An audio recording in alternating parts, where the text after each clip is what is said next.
اور مضبوط جوان پتہ کون ہوتا ہے؟ جس کی نظریں پوری طرح اس کے کنٹرول میں، یہ علامت جوانی ہے۔ جس آدمی کا پوری طرح، دو لوگ دنیا میں کبھی کوئی کارنامہ سر انجام نہیں دے سکتے، ایک جو حرام کھاتا ہو، ایک جس کی نظر ناپاک۔ محمد بن قاسم جب یہاں آئے تھے نا تو ایک دن بڑے پریشان تھے، بزرگ کہنے لگے آپ کیوں پریشان ہیں؟ کہنے لگے راجہ ظاہر سے مقابلہ ہے اور ہماری فوج تو سندھ کے رستے بھی نہیں جانتی، زبان بھی نہیں جانتی، لڑیں گے کیسے؟ دو چار دن کے بعد بزرگوں کی دوبارہ محمد بن قاسم سے ملاقات ہوئی تو بڑے خوش تھے۔ صاحب آپ کیوں خوش ہیں؟ کہنے لگے وہ میرا مقابلہ نہیں کر سکتا، میں نے تحقیق کر لی۔ کہا کیوں؟ کہنے لگے نظر کا گندا ہے، جو نظر کے گندے ہوتے ہیں وہ میدانوں میں پھیرا نہیں کرتے۔ میدان کے لیے نکلنے کے لیے پاک جوانی کی ضرورت ہوتی ہے، تطہیر مزاج ہونا ضروری ہوتا ہے، پاکیزہ افکار اور سچی ستھری سوچوں کا ہونا ضروری ہوتا ہے۔ اس لیے فرمایا کہ میرا مقابلہ نہیں کر سکتا۔ حضرت عمر بن حذافہ کمرے میں تھے، وزیر کی بیٹی اندر سری سمری پہنچ گئی۔ جیسے ہی آپ نے اس کفر کی چال کو دیکھا تو تیمم کر کے نفل شروع کی۔ وہ ساری رات بیٹھی رہی، رب کا بندہ ساری رات عبادت کرتا ہے۔ عبادت بڑا سہارا ہے، مصلی بڑا سہارا ہے اللہ کے لیے۔ صبح دروازہ کھولا، وزیر نے اپنی بیٹی سے پوچھنا چاہتا تھا، رزلٹ کا نکلا تو کہنے لگی پیچھے ہٹ جا، اب تیرا میرا تعلق کوئی نہیں، میں نے نبی پاک کا کلمہ پڑھ لیا۔ اس نے کہا میں نے بھی زمانہ دیکھا ہے، یہ کیا لوگ ہیں، کستوری کے بنے ہوئے، سندر سے دھلے ہوئے، کہ میں ساتھ ساتھ کمرے میں رہی اور 100 اور 1000 آدمی جس جوان کا مقابلہ نہ کر سکے، اتنا طاقتور جوان کمرے میں رہا، اس نے نظر اٹھا کے نہ دیکھا۔ وہ کچا لانگے للاری والا جڑا چڑھتا تے لیندا رہندا ہے کہ عشق تیرے دا رنگ محمد چڑھیا پھیر نہیں لیندی۔ میں کہا ایک دفعہ نظر اٹھا کے نہیں دیکھا، کمال ہو گئی۔ اتنے بڑے لوگ، اتنی بڑی سعادت مندی، فیروز بختی، معاملہ فہمی حد ہو گئی۔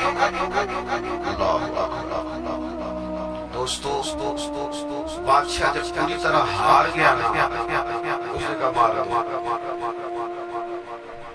تیل گرم کیا، ایک کڑائی میں نباب کو اس میں ڈالنے لگے تو آپ کی آنکھوں میں آنسو آ گئے۔ بادشاہ کا خیال ہوا شاید آدم ہو گئے، کہنے لگا روئے کیوں نہیں؟ فرمانے لگے سوچتا ہوں جان یہ ہے کہ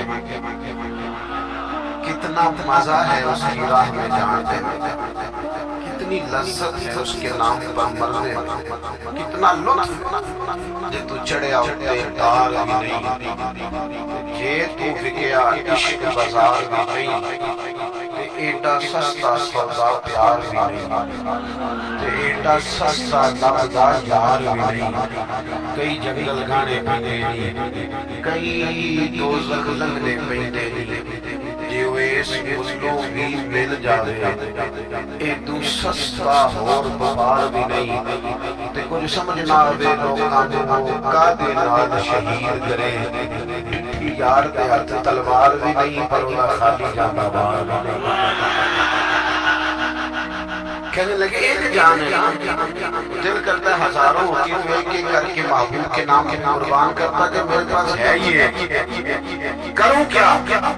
حضرت عبداللہ ابن حذافہ رضی اللہ تعالیٰ عنہ جب روئے اور بادشاہ نے یہ بات سنی تو بادشاہ اٹھ کے کھڑا ہو گیا، سارے وزیر مشیر پوچھنے لگا تم نے کہا تم نے بندہ ضائع کرنے والا تھا، یہ بھی ضائع کرنے والا نہیں۔ کہنے لگا میرا ماتھا چومو، تم جیسے لوگوں کو قتل نہیں کرنا چاہیے، آزاد کرنا چاہیے۔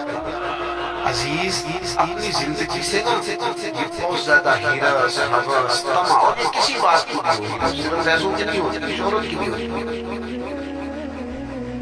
یہ بیماری انسان کو اقتدار کی بھی ہوتی ہے، تعریف کی بھی بیماری ہوتی ہے، یہ سارے مقصود ہیں اور معاذ اللہ آپ چپوں کے اندر بھی ہوتے ہیں، وہاں بھی پنپتے اپنی زندگی جب تک اس ساتھی میں نہیں لاؤ گے جو رسول پاک نے عطا فرمایا۔ جب لوگ آسانیوں میں پوری طرح الجھ گئے تو گیا۔ دوسری بات، اللہ کے محبوب صلی اللہ علیہ وسلم کی محبت ہم سے تقاضا کرتی ہے کہ ہم اس مشن کے لیے کام کریں جس مشن کے لیے رسول پاک نے کام کیا۔ ہم سارے کام بڑی مضبوطی سے، سوچ سمجھ کے، تدبر سے، حکمت سے، تقاضوں کو مد نظر رکھتے ہوئے کرتے ہیں سارے کام۔ دین کے کام میں ہمارا مزاج نہیں وہ ہو جائے گا جی آپ بسم اللہ پڑھیں جی شروع کریں۔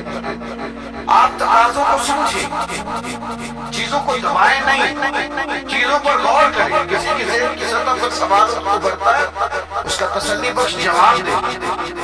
اپنی زندگی میں دین کے کام کے لیے اپنے آپ کو وقف کریں، اور دین کے کام کے بہت سارے پہلو ہیں۔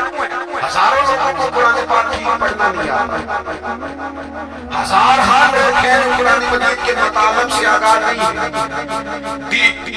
دین کی بنیادی ضروریات سے لوگ ناواقف۔ میں آپ کو کس طرح یہ بات سمجھاؤں کہ ہزاروں کی تعداد میں طلاقیں اس لیے ہوتی ہیں کہ مردوں کو طلاق کے مسئلے نہیں آتے۔ انہیں پتہ نہیں ہے کہ مجھے حقوق زوجین کے معاملے میں کیسے چلنا۔ ڈھیر سارے گھروں میں تباہی اس لیے ہے کہ تربیت اولاد کا دینی منہج ہمیں نہیں پتہ۔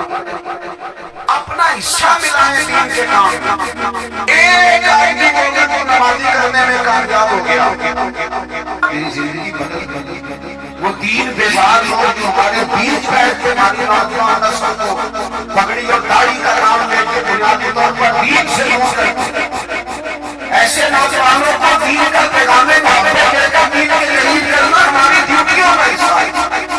ہمیں ذمہ داری کا احساس کرنا پڑے گا، ہمیں یہ خاص قدم اٹھانا پڑے گا، توجہ دینی پڑے گی۔ مساجد، مدارس، میں آپ سے عرض کروں اتنی ڈٹ کے مخالفت ہوتی ہے نا مدرسوں میں، اتنی ڈٹ۔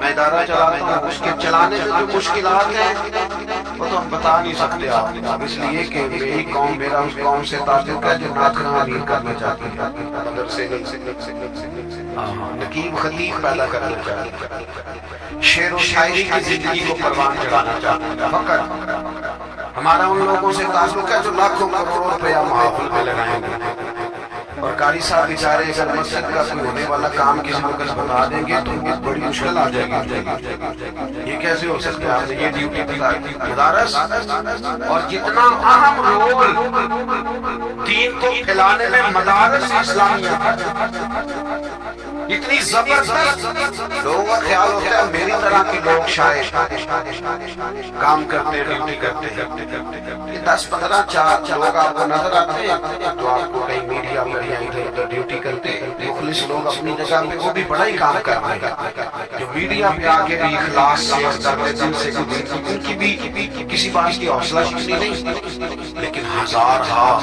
اساتذہ جو مدارس میں بیٹھ کے پڑھاتے ہیں، جنہوں نے وہ سارے لوگ تجارت، آپ سمجھ نہیں سکتے کتنا بڑا کام۔ حفظ کا استاد جو ہوتا ہے نا اس کی ڈیوٹی 24 گھنٹے ہوتی ہے، فجر سے پہلے، اور اس نے بچوں کو تنخواہ تو ہمارے دینا نہیں چاہتے، تنخواہ تو دیکھی ہوگی، ہمیں مولوی امیر نہ ہوتا، مولوی نو تے سوٹ بھی 70 والی رات دے جائے تاکہ انہیں سوان کے ادھر دن پاؤں نہ لگے، کیونکہ 70 زبان سے دردی پڑھتا ہی کوئی نہیں۔